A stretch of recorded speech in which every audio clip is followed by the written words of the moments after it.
My name is Anthony Rocco Albini. In Italy, Pontelandorf, Italia. Pontelandorf, Italy. What year?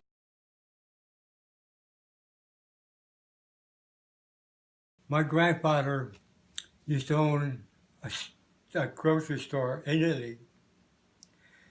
So I was during the Depression. So what happened is let's go to America for a better living. So they packed up everything and they landed in Philadelphia, Pennsylvania. They were there for about 6 months. The mafia came over and says, I want so much you to take. My grandfather says, I can't make ends meet and you want money. So they packed up and went back to Italy. All right? Was your father born in Italy? But while they were in Philadelphia, they had my father and my aunt in Philadelphia. That makes my father a U.S. citizen. Okay? That makes me a naturalized citizen. And my sister. So my father, he was an American citizen, so he came to the United States. He landed in Waterbury. At that time, it was the brass center of the world. It was easy getting a job. He called for me, my sister, and my mother, but the consulate says that was during the war. The Americans are fighting the Italians, and you want to go to America, so they denied it. We had to wait till 1947, where everything cooled down. Went back to the consular, and he says, "Okay, you can go to the United States." I was 9 years old. The only way that I knew there was war, they told us to evacuate the town and go up in the mountains. Okay?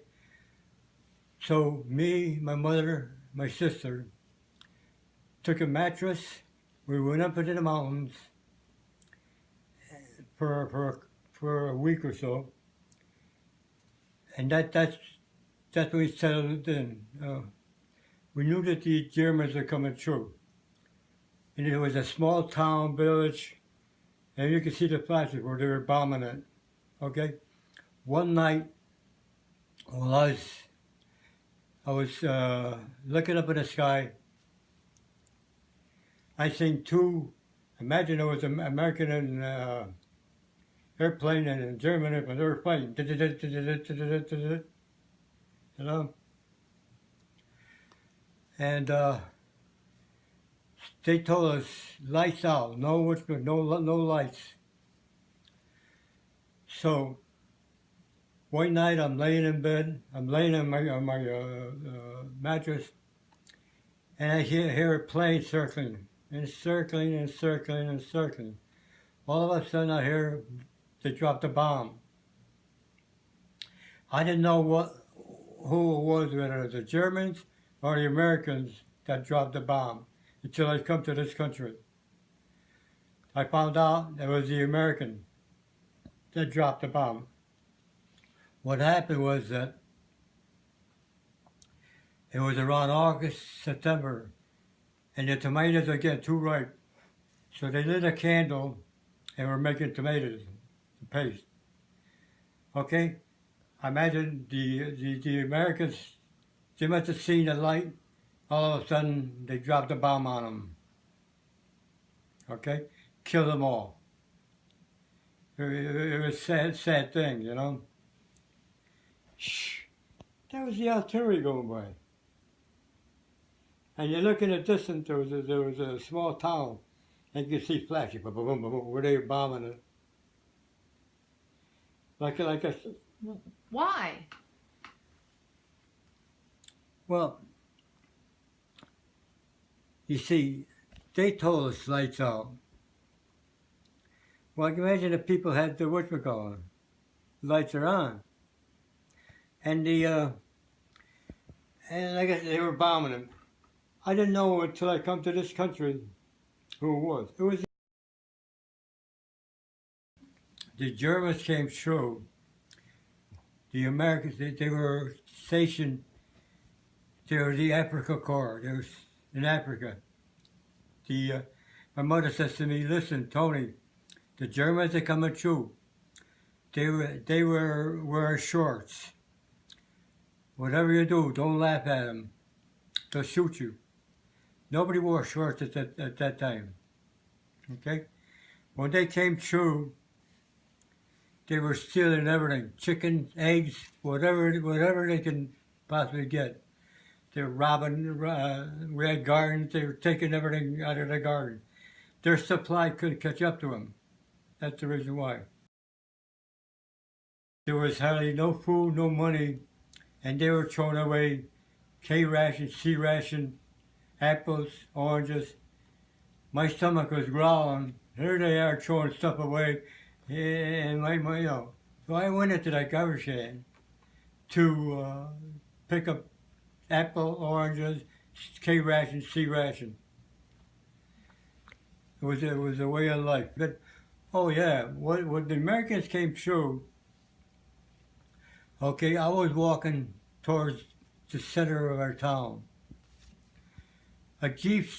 American Jeep stops. Says, "Who are you?" I said, "I'm Tony Albini." "Whoa, Tony!" He grabbed me, put me in a Jeep, and rode me all the way around town in a Jeep. Come to find out, it was one of my cousins, Charles. Don't forget, the Americans had fighting the Italians. That's why they went to go. We had to wait till 1947, where the council finally says, "Okay, you go to America." We finally